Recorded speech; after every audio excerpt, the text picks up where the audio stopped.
नमस्कार, one India Hindi में आपका स्वागत है। मैं हूं शिखा धूरिया। रूस और यूक्रेन के बीच जारी युद्ध अब खतरनाक हो चुका है। यूरोप के सबसे बड़े न्यूक्लियर प्लांट पर बमबारी करने के बाद रूसी सेना ने उसे अपने कब्जे में ले लिया है।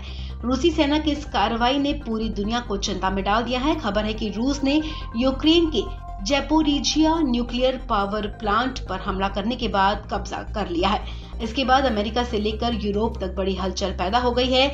वहीं ब्रिटेन ने संयुक्त राष्ट्र सुरक्षा परिषद की इमरजेंसी मीटिंग बुलाई है।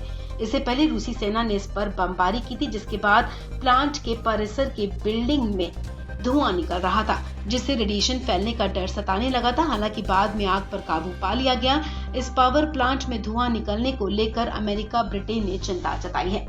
यूक्रेन के राष्ट्रपति वोलोदिमीर ज़ेलेंस्की ने कहा कि अगर न्यूक्लियर पावर प्लांट में विस्फोट हुआ तो पूरा यूरोप खत्म हो जाएगा। उन्होंने कहा कि न्यूक्लियर पावर स्टेशन पर तबाही से यूरोप का खात्मा न होने दे। वहीं पावर प्लांट में हमले और कब्जे की खबर सामने आने के बाद अमेरिका से लेकर यूरोप तक बड़ी हलचल पैदा हो गई है। अमेरिकी राष्ट्रपति जो बाइडेन और ब्रिटेन के प्रधानमंत्री बोरिस जॉनसन ने यूक्रेन के राष्ट्रपति से बात की है। बोरिस जॉनसन ने यूक्रेन के राष्ट्रपति ज़ेलेंस्की से कहा कि वो इस मसले पर कुछ ही घंटों में यूएनएससी की इमरजेंसी मीटिंग बुला रहे हैं। आपको बता दें, ब्रिटेन में ज़ैपोरिज़िया परमाणु ऊर्जा संयंत्र में 6 रिएक्टर हैं, जो पूरे यूरोप में सबसे बड़ा और पृथ्वी पर 9वां सबसे बड़ा रिएक्टर माना जाता है। मीडिया रिपोर्ट्स के मुताबिक रूस ने इस पर मोर्टार और आरपीजी से हमला किया, जिससे प्लांट के कुछ हिस्सों में आग लग गई थी। एएफपी की रिपोर्ट के मुताबिक रूसियों ने फायर ब्रिगेड टीम पर भी फायरिंग की है।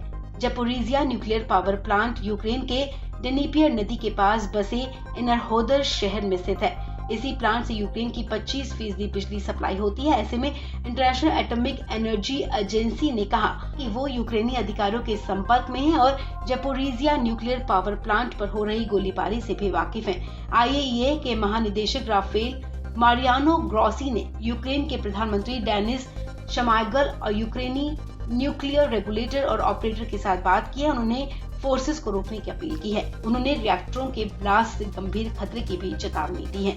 वहीं आपको बता दें कि यूक्रेन में फंसे भारतीयों को निकालने के लिए 130 रूसी बसें तैयार की गई हैं। रूसी राष्ट्रीय रक्षा नियंत्रण केंद्र के प्रमुख कर्नल जनरल मिखाइल मिजिंटसेव ने बताया कि 130 रूसी बसें भारतीय छात्रों और अन्य विदेशियों को यूक्रेन के खार्किव और सुमी से रूस के बेलोगोरोड क्षेत्र में निकालने के लिए तैयार हैं। इस खबर में फिलहाल इतना ही। तमाम अपडेट्स के लिए आप बने रहें वन इंडिया हिंदी के साथ।